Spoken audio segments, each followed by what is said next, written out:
Hello everybody and welcome to the Friday edition of Danny B Needs a Minute. I am your host, Danny B, and this week, as you can probably tell, there's a ton to discuss. And the one thing that's on everyone's mind is what's going to happen to NASCAR with all this crazy illness talk. And just for the sake of this video, because you can't say what it actually is, or else your video might have a chance of getting demonetized, we're going to be referring to it as Corolla.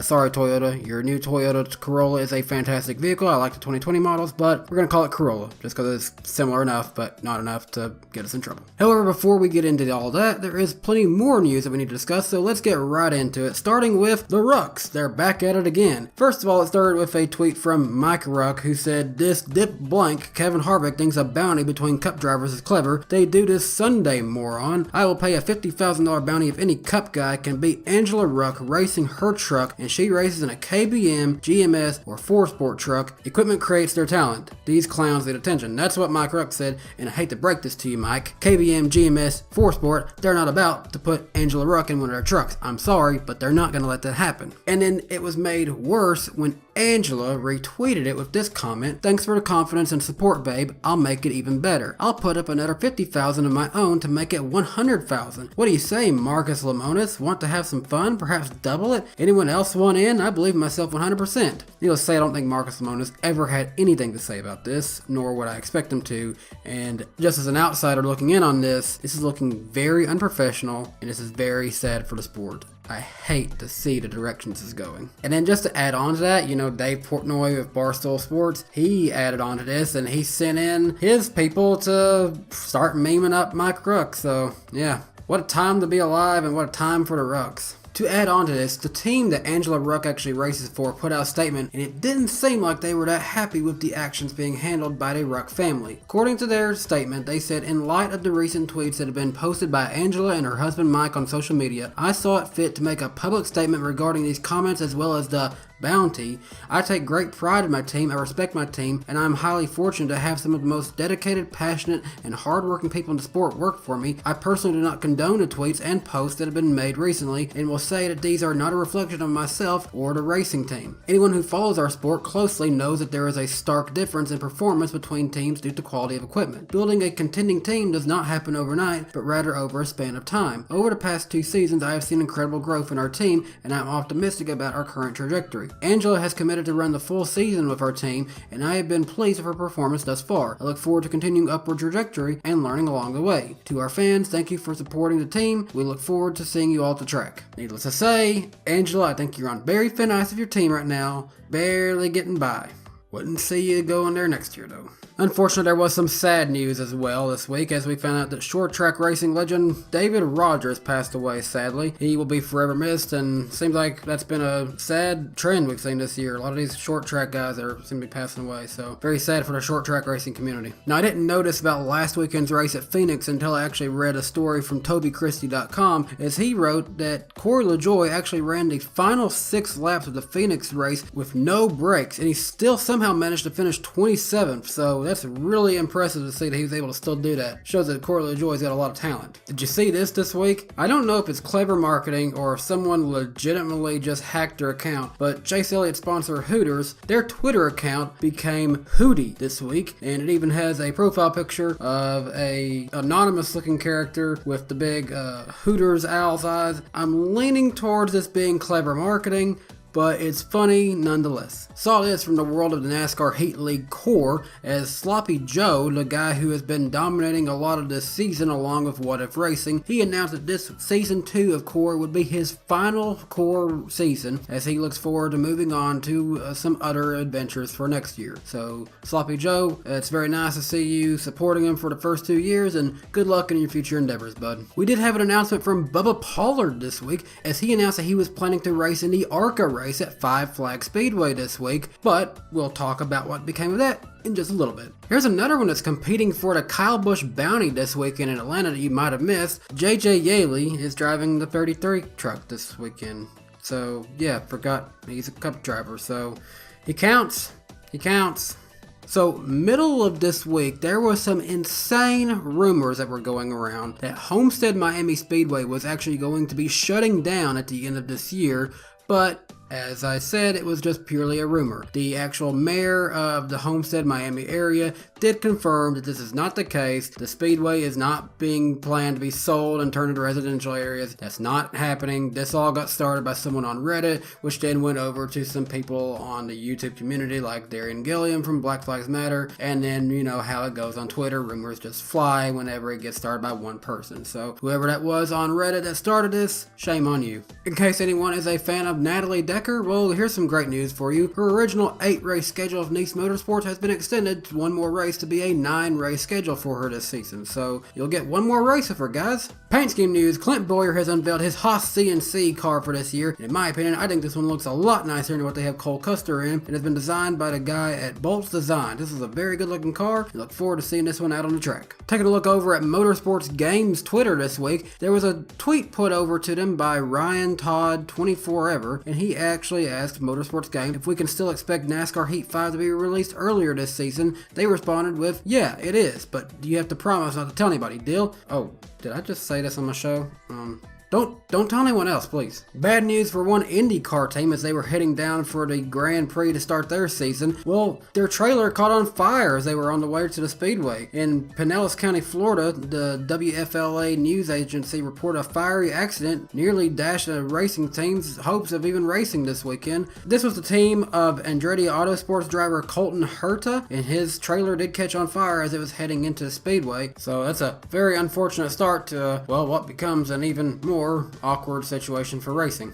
Ryan Newman had an interview with the Today Show this week, and during this interview with them, he actually unveiled what actually happened to him during that violent crash at Daytona. He revealed he actually had a brain bruise, which can take, by my accounts from looking this up, it can take several months to recover from this. But the good news is, though, that likely he will be able to race again, just not anytime in the near future. He also did say at one point he did go unconscious, which, having a bruise to your brain, I could understand that. That's very, very dangerous scenario that he was in, and you know, just happy to see he ends up being okay. We had some NASCAR drivers become dads this week too. Corey LaJoie and his wife gave birth to their new baby, Levi Ronnie LaJoie. On top of this, Landon Castle and his wife gave birth to Arlo Alistair Banjo Castle. Banjo, I like it. If that kid becomes a racer, I'm sorry. We ain't gonna be calling him Arlo. We're gonna be calling him Banjo Castle. Just can't keep him retired, can we? David Reagan is gonna be coming back to run a truck race for DGR Crossley Racing this year, driving number 17, sponsored by SelectBlinds.com, and he's scheduled to run this race at Richmond International Raceway. Good luck to David Reagan. Be nice to see if he can come away with victory in this one. Here's some great news if you follow the ARCA series, and I remember seeing a little bit earlier this week that Derek Griffith was having some struggles trying to find a sponsor for the rest of the season in ARCA, but they picked one up. Original Gourmet Lollipops has stepped up to sponsor Derek Griffith and Chad Bryant Racing in the ARCA series this season in a number 2 car. So, looks cool. Like the car. Here's some paint scheme news for you. Derek Krause has unveiled his new Napa Auto Parts paint scheme for this season in his number 19 Toyota. I think this one looks really good. A lot of people even say this one looks a little bit better than Chase Elliott's car, and maybe I'll have to agree with him. And finally, the last little bit of NASCAR news to talk about. Brandon Jones has announced that he'll be returning to race for Kyle Busch Motorsports for 4 races this season in a truck series, driving the number 51. So good luck to Brandon Jones in these truck races. Okay, and now we can finally get into the big topic that's going to take a while to discuss. So we're going to talk about every kind of big sporting event, every big racing event that has been affected in some way by Corolla.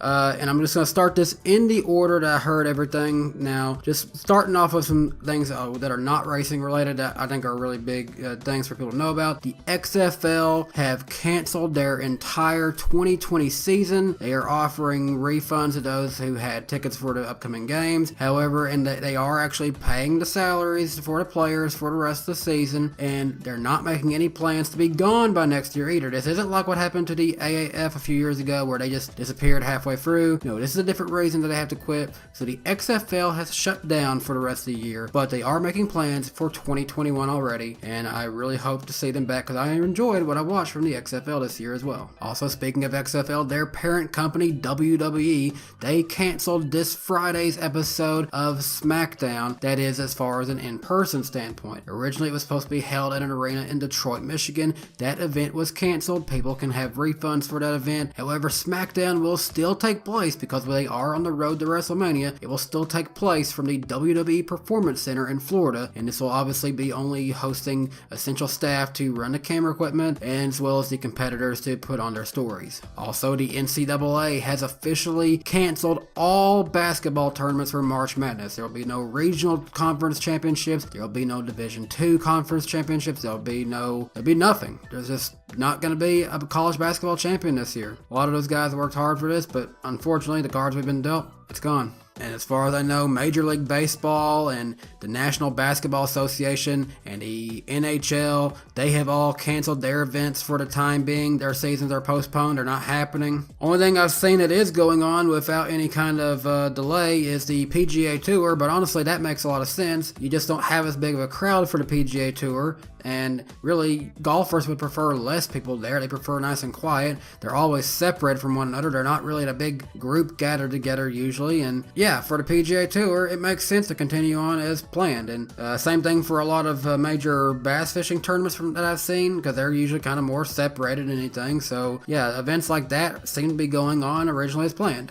However, this does play into effect into the world of racing, so let's begin with just the first things that I saw. Coming from the world of Supercross, they were scheduled to have their races this weekend at CenturyLink Field in Seattle, but that event has been canceled. The FIA World Endurance Championship was also set to be at Sebring this weekend with the IMSA WeatherTech Sports Car Championship, and this event has been canceled as well. Originally, McLaren Racing withdrew their 2020 Formula One entry into the Australian Grand Prix, but as we would find out a little bit later, the first race of the Formula One season, the Australian Grand Prix, well, it was actually canceled altogether. Coming first from the leaders of Miami-Dade County, they said that the March 22nd NASCAR race at Homestead-Miami Speedway is postponed at this time, so that means that the city government was not going to be allowing anyone to come to that race as far as being a fan of it. They then said that NASCAR officials would have to decide whether or not to hold races there without the fans. We're not there to that part yet. Same thing was said in the city of St. Pete, where the IndyCar series was set to go compete this weekend. The St. Pete mayor had canceled general attendance and said that the IndyCar series would have to decide whether or not they wanted to compete without fans. IndyCar would make the decision to complete this race this weekend without fans in attendance due to Corolla.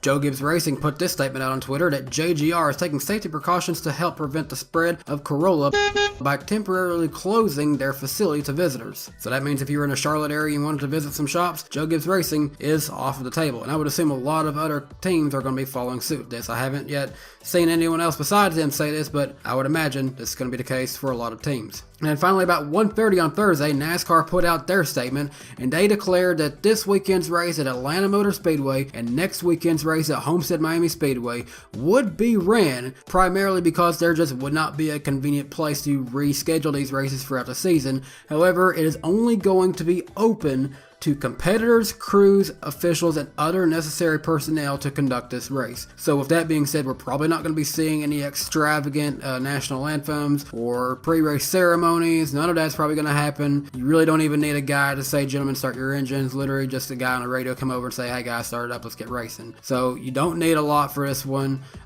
It does suck for everyone who had big plans, but guys, you have to understand, this is for the better of everyone else. But as much as this hurts, seeing what we have to do as far as a health standpoint, this hurts a lot of people financially, people who get paid to go and travel the sport. I read this tweet from our friend Dalen Barr of Dalen Barr Photography. He said, should NASCAR postpone races completely? I have no income whatsoever. I live solely off of being a freelancer, and this could cost me tens of thousands. In this case, it does. Dalen is not, as sad as this is, he's not essential personnel to this race, so sadly, he can't be there to do his job. Really, I think as far as essential personnel in the media, they're only going to really have probably people from the radio to cover it, and you'll have maybe a very limited Fox crew. I'm imagining this is going to be putting a big impact on what Fox can show this weekend, because they surely can't have their entire Fox team there. As for Atlanta Motor Speedway, they have said they will not be issuing any refunds for this weekend's race. Rather, they will be issuing ticket credits very similar to their rain policy. So in this case, people who had tickets to Atlanta, you can still use your credits for a future SMI race. So if you want to go watch the race at Bristol, as it looks as though they are still planning to have it, that is plenty of time away. It's the same weekend as WrestleMania, and as far as I know, WWE has not canceled WrestleMania for a few weeks from now.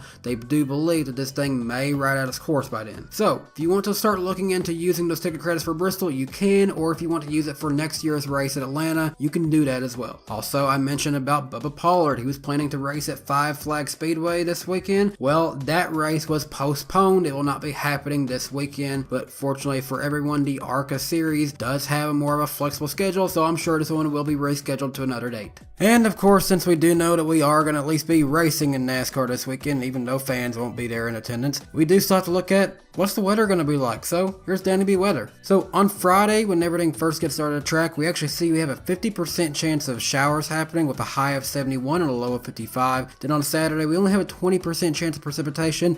Cloudy skies will be in the area. We have a high of 70 and we have a low of 55. So looks like should be able to get that Truck Series, Xfinity Series doubleheader in. But then on Sunday though, this is where it gets a little bit iffy. We've got a high of 65 and a low of 48. A 60% chance of rain on Sunday. So if this is some morning time rain, you know, we've got lights. We can make it go into the evening, which would be really nice. Honestly, Sunday prime time racing and nothing else will be going on for sure. So NASCAR's got full center stage on Sunday if we can get the race in. And with temperatures this low, we should see some great racing in Atlanta this weekend if we can just get it in. And that'll do it for this very long edition of Danny B Needs a Minute. Obviously, this is a much bigger news week than I ever anticipated it being. But just remember, guys, wash your hands this week. Watch what you do. Be careful touching your face. You know, be careful what you touch. You know, don't touch other people's cell phones. Don't touch handrails if you don't have to. You know, just be careful. That's all I can say. Practice good hygiene, and I think this will probably be something that will pass within a month or so, but just for the time being, just be more mindful of your personal hygiene. That's all I can say. You should be anyways, but now so more than ever. But we'll see you on Monday, and we'll talk about what happened this weekend in NASCAR with no one but the crews there to see it.